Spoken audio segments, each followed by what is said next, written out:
The Grand Hall of the Galactic Council shimmered with the light of 1,000 different stars, each captured and suspended in crystalline orbs along the vaulted ceiling. Delegates from dozens of alien civilizations sat in concentric tiers, their varied forms reflecting the incredible diversity of life across the galaxy. Some glistened with iridescent exoskeletons, others shifted amorphously within containment suits, while a few radiated light from pulsating cores. Despite their differences, they all shared a common superiority, or so they believed, over the humans who had only recently joined their interstellar community. At the center of the chamber stood a holo-platform projecting three-dimensional navigation maps, each one more complex than the last. These maps were the pride of advanced civilizations, designed by neural intelligences and quantum algorithms to calculate routes across the galaxy with pinpoint precision.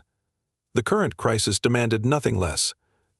The nebula Maelstrom, a vast and volatile region of space, had disrupted trade routes for centuries. Its swirling gravitational anomalies, dark matter storms, and unpredictable bursts of radiation had claimed countless ships, making it one of the deadliest regions in known space. Now, the Council was determined to find a safe path through it. One by one, the delegates from the most advanced civilizations presented their solutions. Each map dazzled the audience with its intricacies, glowing pathways shifting dynamically to account for the Maelstrom's unpredictable conditions. Applause followed every presentation, punctuated by murmurs of approval and occasional debates over technical nuances. The humans, seated at the far edge of the chamber, watched in silence. James Cole, a young but brilliant cartographer from Earth, sat among them, his expression a mix of awe and frustration. His mentor, Dr. Eliza Hart, leaned over and whispered, "Don't let them intimidate you, James. They're brilliant, yes, but they've grown too reliant on their technology. Trust in the work you've done." James nodded, gripping the small holocube in his hand. It contained his proposed map, a painstakingly crafted star chart that relied on gravitational triangulation, a technique humans had used for centuries before the advent of advanced AI. He had spent months analyzing the Maelstrom, poring over data from ancient probes and survivor accounts, and had distilled his findings into a chart so simple that it bordered on archaic by galactic standards. But simplicity, James believed, was its strength. Finally, it was the humans' turn. The Speaker of the Council, a towering being with translucent skin that shimmered like water, gestured toward the human delegation. "The representatives of Earth may now present their solution." James rose, his heart pounding. The holo platform awaited him, a stage that had hosted some of the greatest minds in the galaxy. Taking a deep breath, he stepped forward and inserted his holocube into the platform. The chamber dimmed as his map materialized, a flat, two-dimensional projection that stood in stark contrast to the dazzling, dynamic displays that had preceded it. For a moment there was silence. Then, laughter rippled through the chamber. It started as a few snickers but quickly grew into a cacophony of ridicule. Delegates pointed at the projection, their expressions ranging from disbelief to outright mockery. A serpentine delegate with scales that glimmered like gemstones hissed, "Is this a joke? Did the humans forget we're navigating a three-dimensional galaxy?" Another delegate, whose spherical body floated in a liquid-filled containment sphere, chimed in, "Primitive. Utterly primitive. This belongs in a museum, not a council meeting." James's cheeks burned, but he forced himself to stand tall. "This may look simple," he began, his voice trembling slightly, "but its simplicity is deliberate. The Maelstrom is chaotic, yes, but it also follows patterns, gravitational patterns that this chart highlights. Advanced AI systems can't process the randomness effectively, but this method relies on manual calculations that adapt to changes in real time." The laughter continued, though a few delegates leaned forward, intrigued despite themselves. The speaker raised a hand, calling for order. "Let the human finish." Encouraged, James pressed on. "This chart uses gravitational triangulation to identify safe corridors, paths where the pull of gravity is minimized. These paths shift constantly, but by observing nearby celestial bodies, navigators can adjust their course without relying on AI. It's not elegant, I admit, but it's effective." A delegate from the Clithian Empire, a race renowned for their technological prowess, sneered.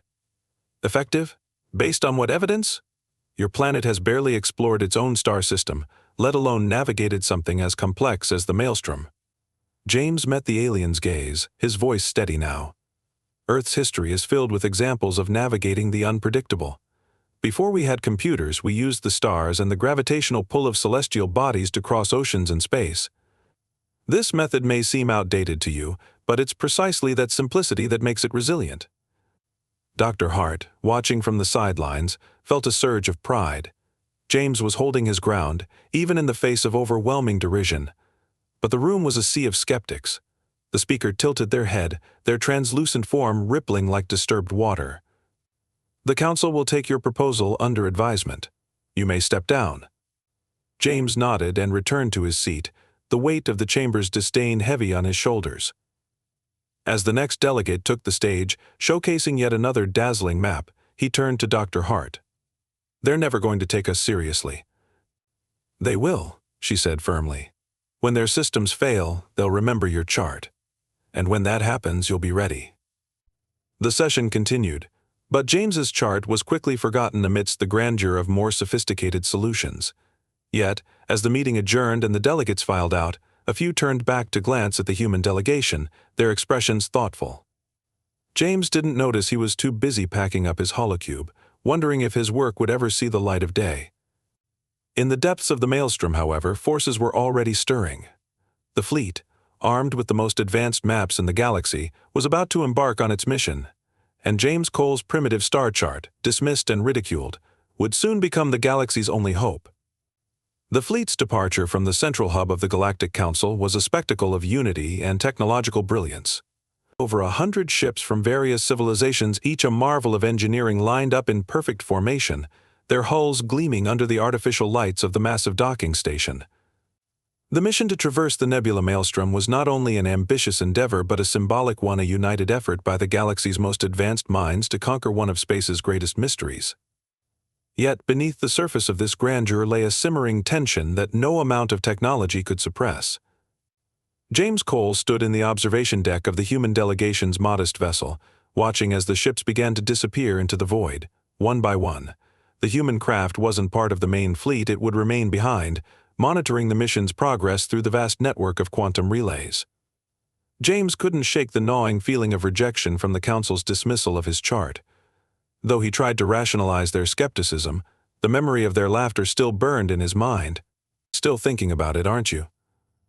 Dr. Eliza Hart's voice broke through his thoughts. She stood beside him, her expression softer now, as though sensing the burden he carried. "They didn't even give it a chance," James muttered. "They think they're invincible because of their technology. They don't realize how fragile it is." Dr. Hart placed a reassuring hand on his shoulder. "They'll learn. The Maelstrom has humbled far greater egos than theirs, and when they call for help, we'll be ready." James didn't reply. Instead, his eyes remained fixed on the diminishing glow of the fleet's engines, each one a beacon of hope or hubris against the darkness of the nebula. The nebula Maelstrom was unlike anything else in the galaxy. From a distance, it resembled a cosmic whirlpool, with swirling clouds of gas and dust illuminated by the faint glow of trapped starlight. But the beauty of the Maelstrom was deceptive. Ships that ventured too close were often torn apart by gravitational shear, their wreckage scattered across light years. Even unmanned probes sent to chart its interior frequently disappeared without a trace, their signals swallowed by the void. As the fleet entered the outskirts of the Maelstrom, the mood aboard the flagship shifted from confident to cautious. Captain Ryvak of the Clithian vessel Vorthenswil stood on the bridge, his many eyes scanning the holographic displays that surrounded him. The ship's AI, a hyper-advanced system known as Epsilon, was running thousands of simulations per second to predict the nebula's gravitational shifts.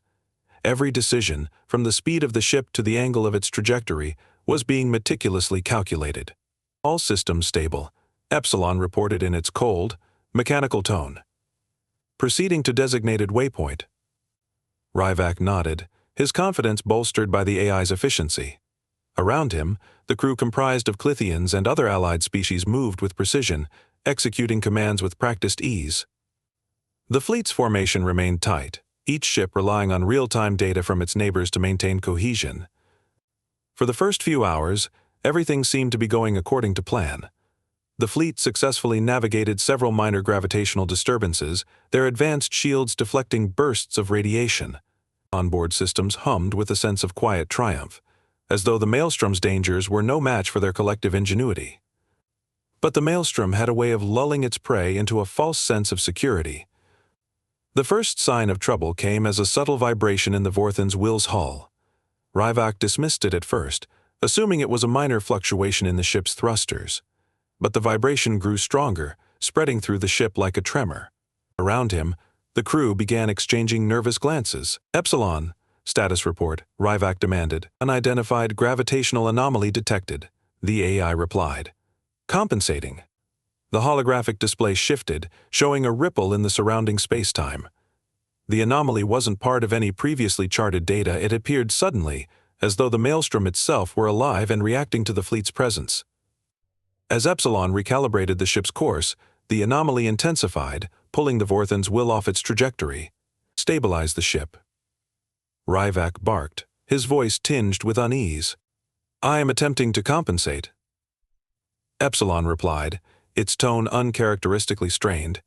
Gravitational forces exceeding predicted parameters. The anomaly wasn't limited to the flagship. Across the fleet, similar disruptions were occurring. Ships veered off course, their pilots struggling to regain control as their advanced navigation systems faltered. The once orderly formation dissolved into chaos, with vessels colliding or narrowly avoiding one another in the confusion. On the observation deck of the human ship, James and Dr. Hart watched the unfolding disaster in grim silence. The quantum relay feeds showed the fleet's struggle in real time, the elegant symphony of technology unraveling into a discordant mess. "They're losing control," James said, his voice tight with frustration. "Their systems can't handle the unpredictability." Dr. Hart nodded, her expression grim. "They're relying too much on predictive algorithms. The Maelstrom isn't just a physical challenge, it's a chaotic system. It defies predictability." James clenched his fists. "We should contact them. Offer to help." "They won't listen," Dr. Hart said softly. "Not yet. Let them exhaust their options first." Back in the Maelstrom, the situation was rapidly deteriorating. Ships began to disappear from the fleet's network, their signals abruptly cut off as they were pulled into gravitational wells or obliterated by dark matter storms. The Vorthen's Will managed to maintain its position, but only barely. Ryvak's confidence had turned to desperation as he barked orders, his once controlled demeanor now fraying at the edges. "Epsilon, give me options," he demanded. "Options are limited," the AI replied. "Current projections indicate a 67% probability of fleet-wide failure within the next 2 hours." Ryvak's eyes widened. "What about the human delegation? Have they transmitted any additional data?" The mention of the humans brought a flicker of hope to the bridge. Though dismissed by most of the council, James Cole's star chart had been quietly stored in the fleet's database as a precaution. Ryvak hesitated, his pride warring with his pragmatism. "Access the human data," he ordered finally. "Compare it to our current trajectory." As Epsilon processed the request, Ryvak's gaze shifted to the swirling chaos outside the ship. He had spent decades navigating some of the most dangerous regions of space, but the Maelstrom was unlike anything he had ever faced. For the first time in his career, he felt truly outmatched. "Human chart accessed," Epsilon announced. "Preliminary analysis suggests a potential correlation with stable gravitational corridors. Further calculations required." Ryvak's jaw tightened. The idea of relying on such a primitive solution was galling, but the lives of his crew and the survival of the fleet left him little choice. "Run the calculations," he said, "and patch me through to the council." As the bridge crew worked frantically to stabilize the ship, Ryvak's transmission reached the council's monitoring station. On board the human vessel, James and Dr. Hart received the signal, their faces reflecting a mix of surprise and vindication. "They're asking for help," Dr. Hart said, a note of satisfaction in her voice. James didn't smile. "This isn't about being right. It's about saving them." He turned to the communication console, his heart pounding as he prepared to guide the galaxy's most advanced fleet using a chart that the council had mocked as obsolete. The Maelstrom wasn't done with them yet. The communication line buzzed with static as the desperate voices of alien commanders filled the airwaves. The once proud Galactic fleet was now fragmented, its mighty ships struggling to navigate the chaos of the nebula Maelstrom. Ship after ship reported catastrophic failures, shields collapsing under gravitational stress, propulsion systems overwhelmed by dark matter interference, and navigational AIs unable to predict the rapidly shifting anomalies. The fleet's once perfect formation had dissolved into a scattered array of drifting vessels, each one fighting its own battle for survival. On board the human vessel, James Cole sat at the console, his hands trembling as he prepared to transmit his solution. Beside him, Dr. Eliza Hart monitored the data streams coming from the fleet, her sharp eyes analyzing every chaotic fluctuation. The human delegation's ship was far from the danger, positioned just outside the Maelstrom's outer edges, but the tension in the air was palpable. Every second that passed brought the fleet closer to total destruction. "Incoming transmission from the Vorthan's will," said the ship's AI in its calm, mechanical voice. James swallowed hard. The flagship of the Galactic fleet was the pinnacle of Clithian engineering, its captain, Ryvak, one of the most respected figures in the galaxy. The fact that they were now reaching out to the humans for help spoke volumes about the severity of the situation. "Put them through," James said, his voice steady despite the storm of emotions within him. The holographic display flickered to life, revealing Captain Ryvak's face. His expression was a mixture of desperation and reluctant acceptance. Behind him, the bridge of the Vorthan's will was a flurry of activity, with crew members rushing between consoles and alarms blaring in the background. "Human delegate," Ryvak began, his voice strained. "We require your assistance. Your chart doesn't account for these anomalies." James nodded, leaning forward. "It does. The gravitational triangulation method identifies stable corridors through the Maelstrom.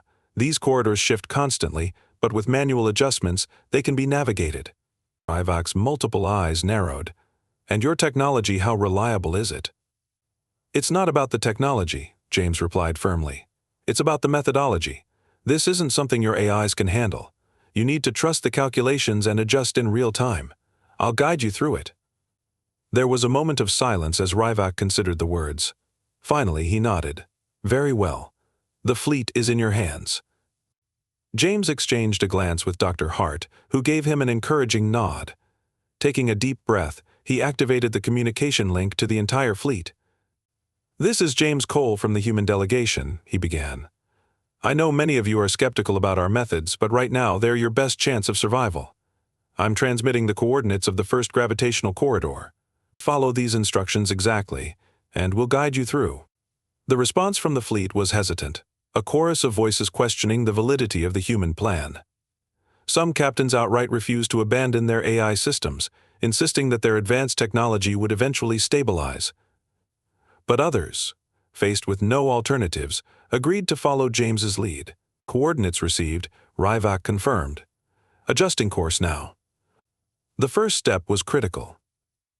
James's chart pinpointed a narrow corridor where the gravitational forces of nearby stars counterbalanced the Maelstrom's chaotic pull. It was a precarious path, requiring precise navigation and constant adjustments.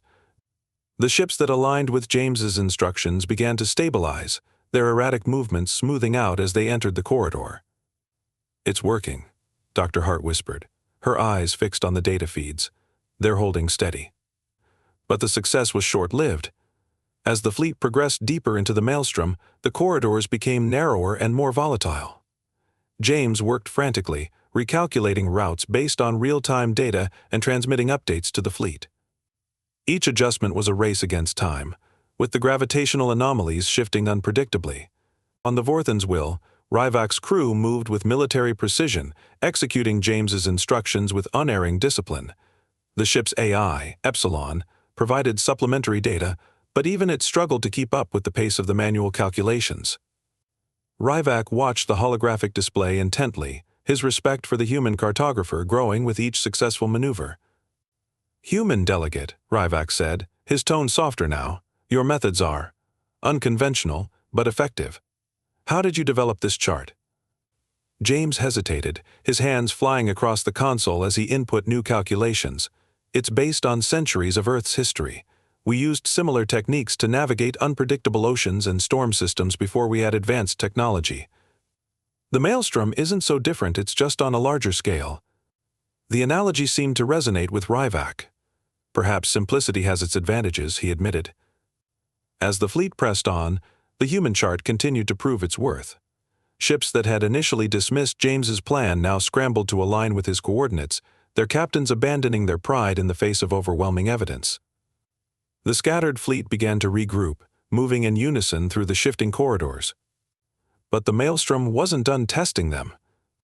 A sudden surge of gravitational energy erupted ahead of the fleet, disrupting the corridors and throwing the ships into chaos once more. James's console lit up with warnings as the gravitational fields fluctuated wildly. "Damn it," he muttered, his fingers flying over the controls. The corridors collapsing.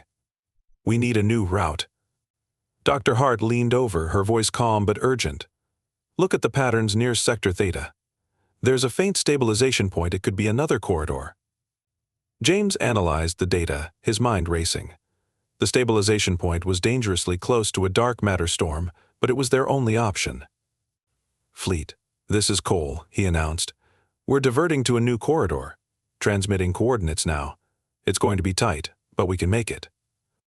The ships adjusted course, their engines straining as they fought against the gravitational pull. The dark matter storm loomed ahead, a swirling mass of blackness that seemed to absorb all light. The tension was palpable as the fleet approached the new corridor, every second feeling like an eternity.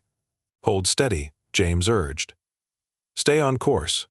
One by one, the ships entered the corridor, their shields flickering under the intense pressure. The Vorthens will lead the charge, its massive hull cutting through the storm like a spear. Ryvak's voice came over the comms, steady despite the chaos. "We're through," he reported. "The fleet is stabilizing." Cheers erupted across the human vessel as the data confirmed the fleet's safe passage. James slumped back in his chair, his exhaustion finally catching up to him. Dr. Hart placed a hand on his shoulder, a proud smile on her face. "You did it," she said. James shook his head. "We're not through yet. The Maelstrom isn't going to let us go without a fight." He turned back to the console, ready to guide the fleet through the next challenge. The Maelstrom had thrown everything it had at them, but humanity's resilience and ingenuity had proven its worth. And as the fleet pressed on, following the path laid out by a simple human star chart, James knew they were one step closer to rewriting galactic history. The fleet emerged from the dark matter storm battered but intact. The shimmering walls of the nebula Maelstrom still surrounded them, but for the first time since entering, the ships seemed to move with a coordinated rhythm, their paths aligning like notes in a symphony. On board the human vessel, James Cole could barely suppress the tidal wave of relief washing over him. Yet, his hands remained steady on the console, his eyes scanning the incoming data streams. The Maelstrom wasn't finished with them yet. "Status update," James called, his voice hoarse from hours of non-stop calculations. Dr. Eliza Hart, seated beside him, responded without looking away from her own terminal. "The fleet is holding formation. All remaining ships have synced to your coordinates. Damage reports are coming in, but no critical losses since we stabilized." James nodded, though the weight of the task ahead pressed heavily on his shoulders. They had come further than anyone had thought possible, but the final stretch of the journey loomed ahead like a predator waiting to pounce. The most volatile region of the Maelstrom lay between them and the exit, the gravitational apex. Here, the forces that gave the Maelstrom its deadly reputation converged in a chaotic swirl of gravity wells and radiation storms. It was the point where most ships had met their end. "We're not out of this yet," James muttered, more to himself than anyone else. On the Vorthen's will, Captain Ryvak stood rigid at the center of the bridge, his many eyes fixed on the holographic display that tracked the fleet's position.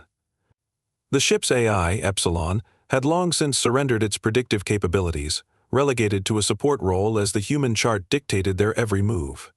Ryvak's pride, so deeply rooted in Clithian superiority, had been tempered by the harsh reality of the Maelstrom. The human delegate's methods had not only saved his ship but had unified the fleet in a way he hadn't thought possible. "Prepare the crew for the apex," Ryvak ordered, his voice steady despite the tension in the air, "and maintain communication with the human vessel." Epsilon's voice chimed in, mechanical but tinged with a hint of awe.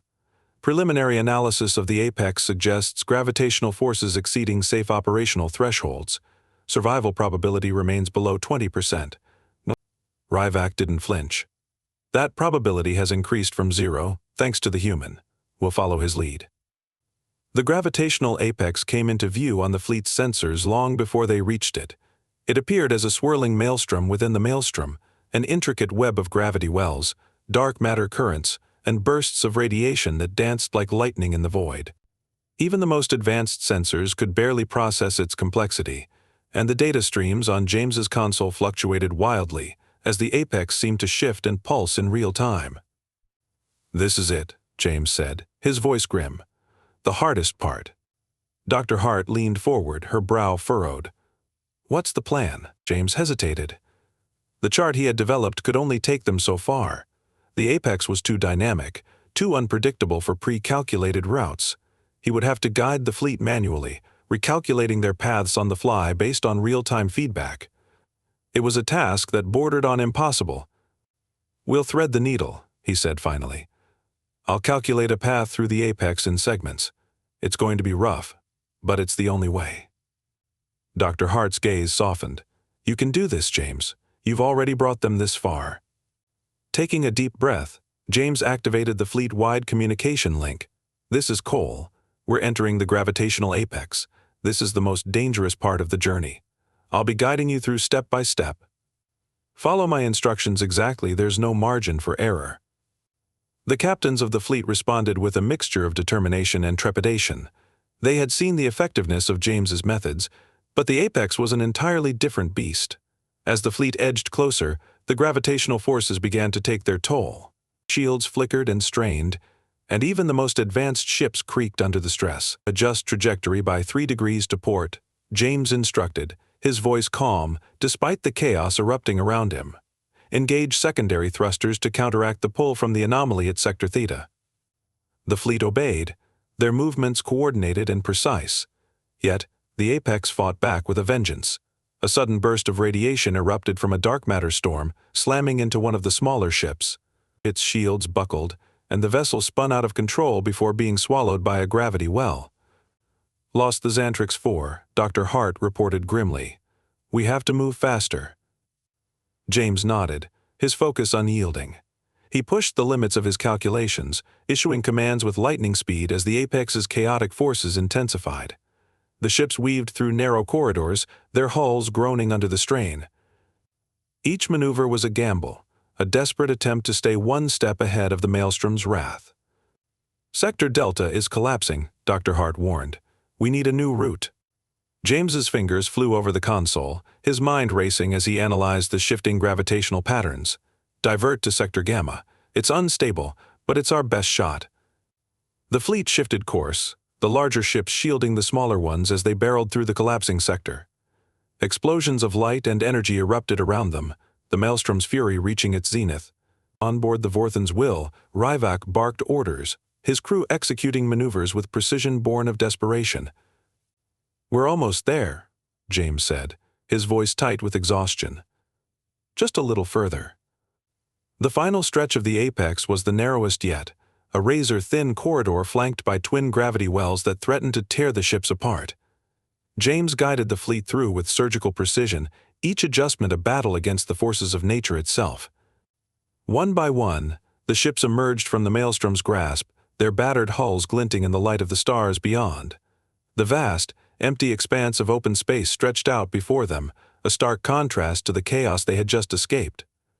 Cheers erupted across the fleet as the realization sank in they had made it. On the human vessel, James slumped back in his chair, his body drained but his spirit soaring. Dr. Hart placed a hand on his shoulder, her eyes shining with pride. "You did it," she said softly. James shook his head, a faint smile playing on his lips. "We all did." The communication link crackled to life, and Ryvak's voice filled the room. "Human delegate, this is Captain Ryvak of the Vorthen's Will. On behalf of the Galactic Fleet, I offer our deepest gratitude.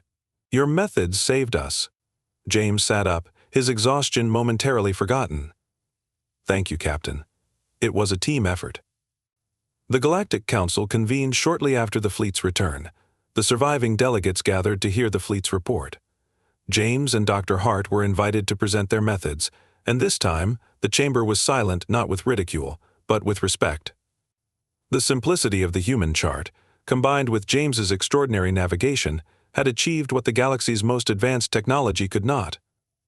The Speaker of the Council rose, their translucent forms shimmering with light. Human Delegate James Cole, your efforts have demonstrated the strength of ingenuity and adaptability. The Galactic Council formally acknowledges your contribution as a turning point in our understanding of the Maelstrom. Your methods will be studied and adopted across the galaxy. As applause filled the chamber, James felt a surge of pride. Humanity, so often dismissed as primitive, had proven its worth. The Maelstrom was no longer an unconquerable barrier, it was a challenge that could be overcome. For the first time, James looked around the room and saw not alien faces but allies. The Maelstrom had tested them, but it had also united them, and in that unity they had found strength.